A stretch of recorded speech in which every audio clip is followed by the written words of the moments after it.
Hey, what's up you guys, it's Ruthie and welcome back to my channel. In today's video, we're gonna go into chapter 28 of the game by Lindsay Miller. I hope that you guys are ready for this video. This video may contain sensitive topics and foul language. If you do not wish to continue, I suggest you click off the video now. You have been warned. Chapter 28. When they got home, Leah's mom had a metal lockbox on the kitchen counter.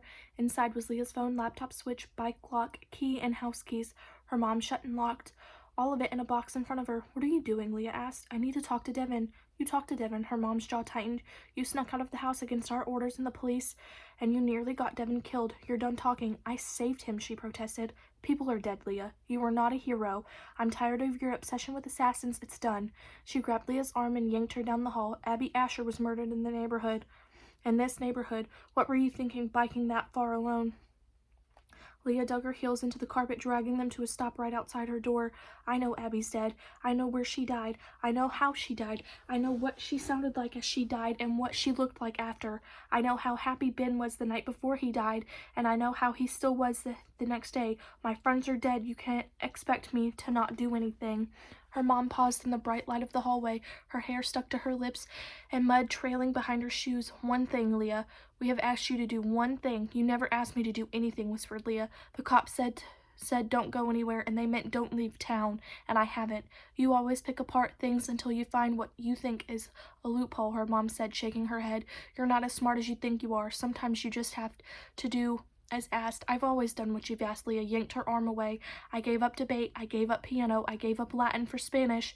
I have done everything you asked and nothing I wanted. All those AP classes you made me take, I hate them. All those tutors and competitions, I did those because you asked." "This isn't fair, Leah," her mom said. "That was for you, for your own good." "No, I wasn't good enough for you," Leah shouted. "What I liked wasn't good enough for you." Her mom was silent for a moment. "We'll talk in the morning," she said quietly. "They're canceling school after Monday until this is dealt with. Monday I will drop you off and I will pick you up. You will stay at home. You will do the homework they give you. You can have your things back when you stop acting like a child."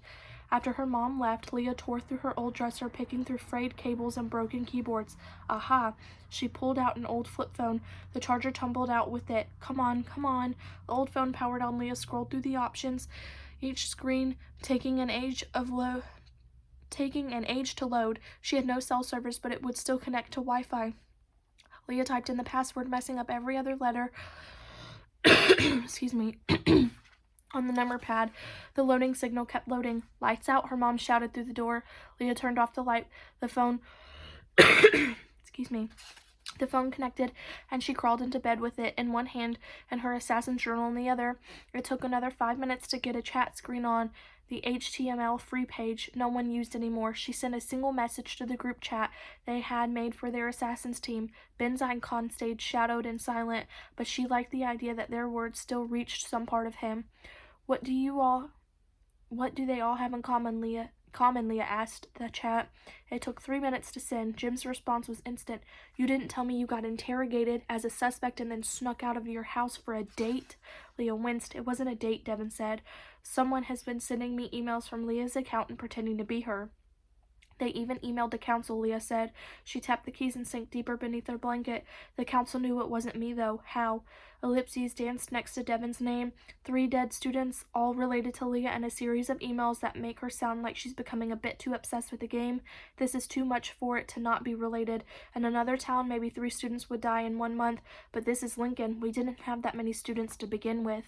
Leah glanced out her bedroom window, never more aware of her one-story home was so vulnerable. Anyone could reach her window, but Detective James didn't seem like he thought we were lying, right? "No, especially since we have other witnesses." "Let's go over it then," Devin said, and Leah imagined him, glasses slipping down his nose, hair in disarray, as he ran his hand through his hair. Tonight felt way too personal to just be about the game. "So," Leah said, "why kill Abby Asher, Ben Bernard, and Cassidy Clark?"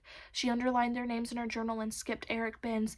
"You said I was next," Devin typed slowly, each word showing up a few seconds later after the other. "So someone is killing people in alphabetical order with matching initials?" "Serial killers do weird things," Jim said. "Eric Benz is between Ben Bernard and Cassidy Clark, but it would be a huge coincidence for it to go alphabetically after tonight." Leah scratched out Eric's name. After Devin was Andrew Doyle, Catherine, Caitlin, Emis, and Emma Earl. "Maybe you forwarded something to them, and who's Emma Earl?" Georgia, she says. She goes by her middle name, said Jim.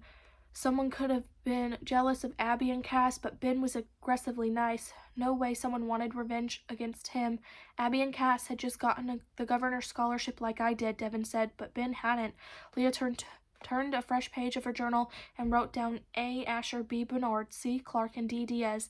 The pen spun in her hand, and she added one last name, E. Earl. May got the scholarship. Jim sent the screenshot of the conversation she found out a few weeks ago, but she's deferring for a year. Her scholarship slot is going to the next in line.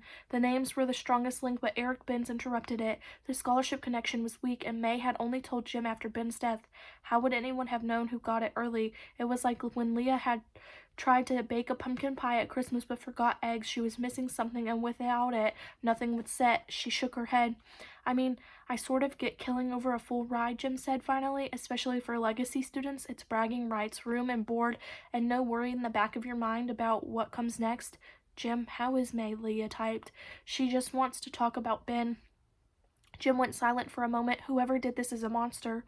A monster who knows a terrifying amount about us, Devin said. Our schedules, our plans. They even know Leah snuck out tonight to meet me. Leah swallowed and typed the words she had been dreading.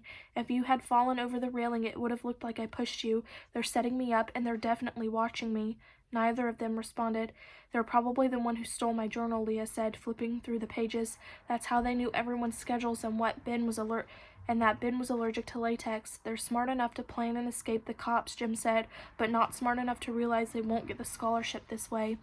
Leah hesitated.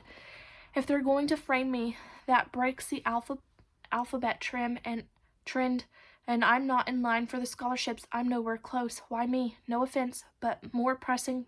This means they're in our biology class. That's what this means, right, Jim asked? And if they're canceling school, kids will be home alone all day. They'll be vulnerable. Leah closed her assassin's journal and looked toward her dark window. Was the killer watching her now? My mom is dropping me off and picking me up. I've got no phone or computer. How are you talking to us now? Devin asked. Old flip phone on Wi-Fi. Leah got out and wedged 3 pencils into the sliding window to keep it shut just in case. And just in case the lock was picked, she pulled the blind shut. We stop this now, Leah said. No more sitting ducks. Tomorrow we go after them. That is the end of this chapter. I will see you guys in the next video. Bye.